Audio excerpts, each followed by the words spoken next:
இந்த மாதிரி உலக விஷயங்களில் ஈடுபடுகிறவங்ககிட்ட போய் கடவுளை பற்றி நீ இப்படி தான் கடவுளை நினைக்கணும் அப்படின்னு சொன்னால் அவங்களுக்கு அது புரியுதில்ல.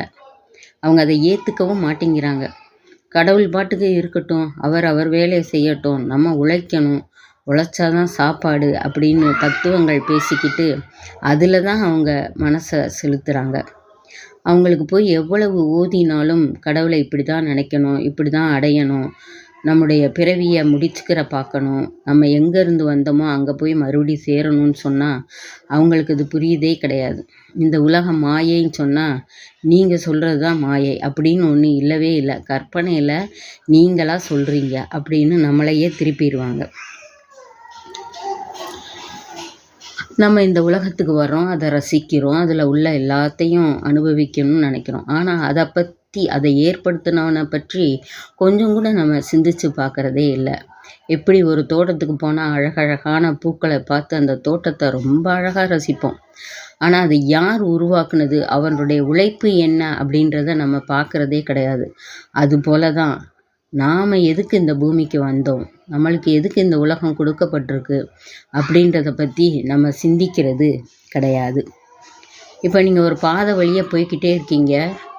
அந்த பாதை முடிஞ்சதுக்கப்புறம் தான் தெரியுது நீங்கள் தரமட்டத்துலேருந்து கீழே வந்திருக்கீங்கன்னு.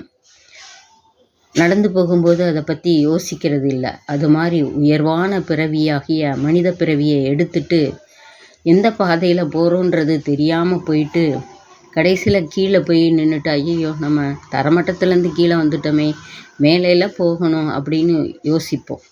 அதுபோல தான் நம்ம வந்த பாதை இறைவன் நமக்கு கற்றுக் கொடுக்க நினைக்கின்ற பாதையை விட்டுட்டு வேறு பாதையில் போய்கிட்டு இருக்கோம். இந்த பூமியில் நம்ம வாழ்வதற்குத்தானே வந்தோம், அதை விட்டுட்டு இறைவனையும் சிந்திச்சுக்கிட்டு இருக்க முடியுமா அப்படின்னு சிலர் கேட்கலாம். வாழ்வதற்கு தான் வந்தோம், ஆனால் அந்த வாழ்க்கையிலையும் இறைவனை தேடுறதையும் கற்றுக்கணும் இல்லையா? வெறும் வாழ்க்கையை மட்டும் நம்ம பார்த்துட்டே போனால் நம்ம கீழே போய்கிட்டே இருக்கோம் அப்படின்னு தான் அர்த்தம்.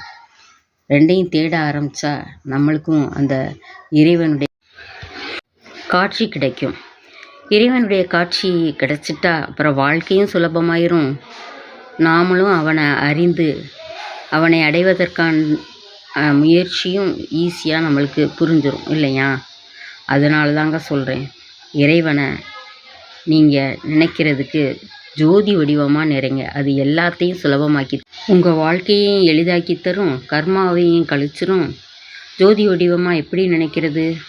அம்மா அப்பா போட்டா முன்னாடி உட்காரதை விட அவங்கள நினைக்கிறது சுலபம் தானே. சரி, மீண்டும் சந்திப்போம். நன்றி.